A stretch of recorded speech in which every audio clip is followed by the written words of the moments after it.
Hello दोस्तों, स्वागत है आपका डीवर्क क्लासेस में। डीवर्क क्लासेस के अंदर हम जो सीरीज स्टार्ट किए थे मध्य प्रदेश की सीरीज, उसके अंतर्गत जो भौतिक विभाजन हम पढ़ रहे हैं मध्य प्रदेश का। भौतिक विभाजन में मध्य प्रदेश को 7 भागों में हमने बांटा था। उन 7 भागों को हमने चर्चा करने के लिए रखा था यहाँ पर। उसमें जिसमें मालवा का पठार जो क्षेत्र था उसकी चर्चा हमने पिछली क्लास में की हुई थी। अगली चर्चा आज हम करने वाले हैं मध्य भारत के पठार के बारे में। तो आज की जो चर्चा हमारी रहेगी उसका विषय रहेगा मध्य भारत का पठार। अगर हम मैप में बात करें इसकी, तो मध्य भारत का जो पठारी क्षेत्र है वो पड़ता है ये वाला क्षेत्र, यानी मध्य प्रदेश का जो उत्तरी हिस्सा है ये पड़ता है मध्य भारत के पठारी क्षेत्र में।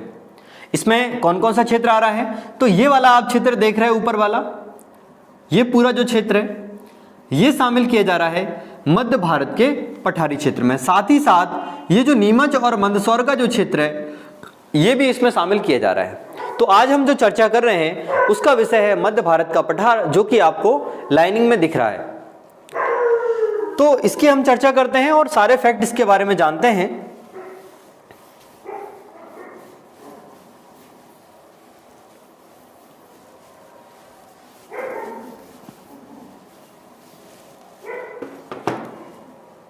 तो हमारा टॉपिक है मध्य भारत का पठार। ये दूसरा भौतिक विभाजन है हमारा, इसके अंतर्गत दूसरा भौतिक विभाजन है। तो मध्य भारत के पठार की बात करें तो यहां आप देख रहे हैं ये वाला जो क्षेत्र है ये आ रहा है मध्य भारत के पठार में। और इसकी बात की जाए तो यहां से एक नदी निकलती है मालवा से। मालवा से जो नदी निकलती है वो चंबल नदी, और चंबल नदी यहां से निकलते हुए ये यहां प्रवेश करती है, राजस्थान में पहुंचती है, और जो हमारा उत्तरी क्षेत्र है इस क्षेत्र में बहती हुई आगे निकल के किससे मिल जाती है, यमुना से मिल जाती है। ये क्षेत्र है इटावा, ये याद रखेंगे। इटावा में जो हमारी चंबल है, चंबल किससे मिल जाती है, यमुना से मिल जाती है, यमुना से मिल जाती है। तो ये जो क्षेत्र है, अधिकांश जो मध्य भारत का क्षेत्र है वो किसके अंतर्गत आ रहा है, चंबल नदी के अववाह क्षेत्र के अंतर्गत आ रहा है। इसलिए इसको एक नाम से और जाना जाता है, इसको कहा जाता है चंबल उप आर्द्र प्रदेश, यानी चंबल का उप आर्द्र प्रदेश भी इसको कहा जाता है। तो इसको कहा जाता है चंबल का उपाद्र प्रदेश,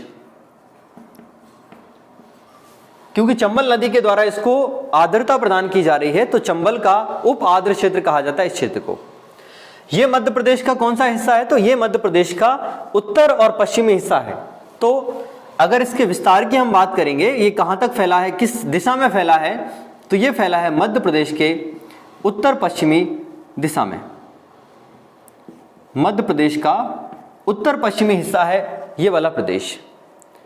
इसको कुछ अन्य नामों से और जाना जाता है, जैसे चंबल का उपाद्र क्षेत्र तो कह ही देते हैं, साथ में ही इसको कुछ और अन्य नामों से जाना जाता है, जैसे कि इसको कहा जाता है गिरिड प्रदेश। इसको गिरिड प्रदेश कहा जाता है क्योंकि यहां पे चंबल के द्वारा गहरे गहरे गड्ढे कर दिए जाते हैं, तो बहुत गहरी गहरी नालियां जो बन जाती हैं वो नालियों को गिरिड कहा जाता है। इसलिए इस क्षेत्र को गिरिड प्रदेश के नाम से भी जाना जाता है। फिर यहाँ पे सरसों की पैदावार ज्यादा होती है, इसलिए इसको सरसों का पठार भी कहते हैं, सरसों का पठार। तो इस क्षेत्र में सरसों की पैदावार ज्यादा होने के कारण इस क्षेत्र को सरसों का पठार भी कहा जाता है, या फिर इसको बोल देते हैं सरसों की हांडी। सरसों का पठार भी बोलते हैं और इसको सरसों की हांडी भी कहा जाता है। सरसों की हांडी, हांडी जानते होंगे, जैसे अपन सब्जी वगैरह बनाते थे पुराने समय में, जो चूल्हे पे सब्जी बना करती थी, तो हांडी किसको बोलते हैं, जो हड़िया होती है ना, अपनी देसी भाषा में अपन हड़िया बोल देते हैं। तो हड़िया जो है उसमें जो सब्जी बनती थी, तो हड़िया में सब्जी किसकी बन रही है, सरसों की। तो सरसों की हांडी कहा जा रहा है मध्य भारत के पठार को। फिर बात करें, क्योंकि यहां से चंबल नदी निकल रही है, तो ये क्षेत्र जो है ये चंबल घाटी क्षेत्र कहलाता है, या ऐसा कहेंगे इस क्षेत्र में चंबल की घाटी पाई जाती है, तो चंबल घाटी का क्षेत्र है। ये जो प्रदेश है ये चंबल घाटी का क्षेत्र है, या चंबल घाटी स्थित है। चंबल घाटी क्षेत्र इस प्रदेश में स्थित है। इसके बाद हम चर्चा करें अगर, तो यहाँ की वही मिट्टी की बात कर लेते हैं। इन किन चट्टानों से बना है उसकी बात करेंगे। जैसे हमने मालवा के क्षेत्र को पढ़ा था विस्तार से, वैसे ही हम इसको आगे देखते हैं। तो सबसे पहले हम बात करते हैं इसके निर्माण की। निर्माण से पूर्व हम देख लेते हैं इसका क्षेत्रफल। क्षेत्रफल तो मध्य भारत का जो कुल क्षेत्रफल है, कुल क्षेत्रफल कुल है, यानी ये मध्य प्रदेश में तो फैला ही है, साथ साथ में कुछ उत्तर प्रदेश में भी फैला है, कुछ राजस्थान में भी। तो कुल क्षेत्रफल है 45,000 वर्ग किलोमीटर, 45,000 वर्ग किलोमीटर। और वहीं अगर बात की जाए कि मध्य प्रदेश में इसका क्षेत्र कितना है, तो मध्य प्रदेश में कितना पड़ता है? मध्य प्रदेश में इसका क्षेत्र है 32,896 किलोमीटर, 96 वर्ग किलोमीटर। 32,896 वर्ग किलोमीटर क्षेत्र है मध्य प्रदेश के अंदर, जो कि मध्य प्रदेश के कुल क्षेत्र का 10.67% है। मध्य प्रदेश के कुल क्षेत्र का 10.67% है हमारा मध्य भारत का पठार। जैसे हमने देखा था कि मालवा का पठार जो है मध्य प्रदेश का सबसे बड़ा भौतिक क्षेत्र है, उसी प्रकार ये जो क्षेत्र है इसका क्षेत्रफल कितना है? 32,896 वर्ग किलोमीटर, जो कि मध्य प्रदेश के कुल क्षेत्र का 10.67% है। अब हम बात करते हैं इसके निर्माण की। इसका निर्माण, तो निर्माण में हम क्या देखते हैं? निर्माण में देखते हैं कि ये जो क्षेत्र है इसका निर्माण किस प्रकार की चट्टानों से हुआ है। तो इसका जो निर्माण हुआ है वो हुआ है आर्कियन, धारवाड़ और विंध्यन क्रम की चट्टानों से। आर्कियन, धारवाड़ और विंध्यन क्रम की चट्टानों से इसका निर्माण हुआ है। तो यहां पे मिट्टी कैसी पाई जा रही है? चूंकि ये चंबल नदी का क्षेत्र है, इसलिए यहां पर जो मिट्टी पाई जा रही है वो है जलोढ़ मिट्टी। तो यहां पर मिट्टी कैसी हो जाएगी? जलोढ़ मिट्टी हो जाएगी। जलोढ़ मिट्टी वो मिट्टी जो कि नदियों के द्वारा बहाकर लाई जाती है, उस मिट्टी को जलोढ़ मिट्टी कहा जाता है। तो यहां पर मिट्टी कैसी हो जाएगी? जलोढ़ मिट्टी हो जाएगी। मिट्टी की बात हमने कर ली। इसके बाद बात करते हैं जलवायु। जलवायु, यहां की जो जलवायु है वो है अधिक गर्मी और अधिक सर्दी वाली जलवायु। यानी यहां पे अगर गर्मियों की बात की जाए तो गर्मियों में बहुत ज्यादा गर्मी पड़ेगी और सर्दी में बहुत ज्यादा सर्दी पड़ेगी। और जिस जगह ऐसा मौसम पाया जाता है वहां की जलवायु को बोलते हैं महाद्वीपीय प्रकार की जलवायु। महाद्वीपीय प्रकार की जलवायु। तो महाद्वीपीय प्रकार की जलवायु में क्या होगा? ऐसा क्षेत्र जहां गर्मी ज्यादा और सर्दी ज्यादा होती है उसको बोलते हैं महाद्वीपीय प्रकार की जलवायु। तो ये बात कर ली हमने जलवायु की। बात करें वर्षा। यहां वर्षा का क्षेत्र कैसा है? तो वर्षा का बहुत ही कम क्षेत्र है। मध्य प्रदेश में निम्न वर्षा का क्षेत्र है मध्य भारत का क्षेत्र। तो वर्षा कितनी होती है? 75 सेंटीमीटर से कम वर्षा। 75 सेंटीमीटर से कम वर्षा होती है इस क्षेत्र में। इसीलिए मध्य प्रदेश का सबसे कम वर्षा वाला क्षेत्र कहां पाया जाता है? इसी क्षेत्र में। मध्य प्रदेश का सबसे कम वर्षा वाला क्षेत्र कौन सा है? तो ये है आपका, मुझे लगता है नीचे आपको दिख नहीं रहा होगा सही से, तो ये सबसे कम वर्षा वाला क्षेत्र मैं यहां लिख देता हूं, ये है गोहद। गोहद भिंड, जो भिंड जिला है उसमें पाई जाती है एक तहसील गोहद तहसील, जहां पर मध्य प्रदेश की सबसे कम वर्षा होती है। कितनी होती है अगर पूछे तो यह है 55 सेंटीमीटर वर्षा। सबसे कम वर्षा होती है गोहद तहसील के अंदर 55 सेंटीमीटर वर्षा।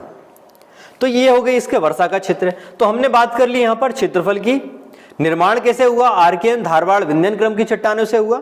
मिट्टी कैसी है? तो जलोढ़ मिट्टी है। जलवायु महाद्वीपीय प्रकार की है। वर्षा 75 सेंटीमीटर से कम हो रही है और सबसे कम वर्षा वाला क्षेत्र भी यही पाया जा रहा है। इसके अलावा अब और क्या पढ़ना है इसमें हमें? अब हम पढ़ेंगे इसके अंदर फसलें, यानी कौन कौन सी फसल इस क्षेत्र में अच्छे से पैदा हो पाती हैं। क्योंकि जलवायु पढ़ ली, मिट्टी पढ़ लिया, वहां की चट्टानों के बारे में पढ़ लिया, तो अब बात आती है कि वहां फसल कैसी होती है, इन मिट्टियों में, इन जलवायु में वहां फसल कैसी होती है। तो फसल में सबसे पहले हम बात करेंगे सरसों। क्योंकि सरसों की हांडी बोल रहे हैं, मतलब यहां सरसों अच्छी होती है तो सरसों हो गया। दूसरा गेहूं अच्छा होता है,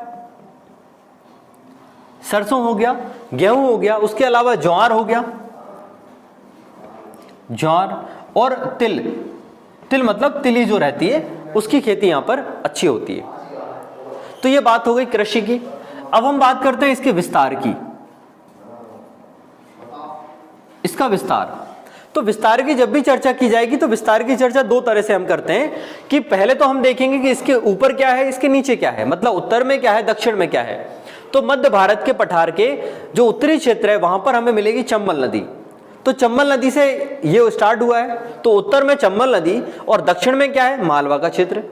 उत्तर में चंबल से दक्षिण में मालवा तक फैला है। इस तरफ बात आ जाए तो यहां पर अरावली पर्वत से लेके इस साइड आप देखोगे तो दक्षिण पश्चिम में, दक्षिण पूर्व में है बुंदेलखंड और दक्षिण पश्चिम में वही आपका नर्मदा या गंगा का जो क्षेत्र है, यमुना या गंगा का जो क्षेत्र है वो आ जाता है। तो ये इसका पूरा फैलाव है। ऑप्शन में जिस तरह से भी ऑप्शन आएगा, केवल आपको दिमाग में अपने मैप को याद रखना है कि ये मालवा का जो क्षेत्र, जो मध्य भारत का क्षेत्र है वो कहाँ स्थित है। अब हम बात करते हैं विस्तार के अंतर्गत जिलों की। तो जिलों में देखें कौन कौन से आ रहे हैं। सबसे पहले यहां से स्टार्ट करें तो भिंड, मुरैना और शिवपुर, 3 जिले हो गए। भिंड, मुरैना और शिवपुर, 3 जिले ये हो गए। उससे थोड़ा नीचे आएंगे तो आ जाएगा ग्वालियर, ग्वालियर। उसके बाद और नीचे आएंगे तो आ जाएगा गुना, गुना आ जाएगा इसके अंतर्गत।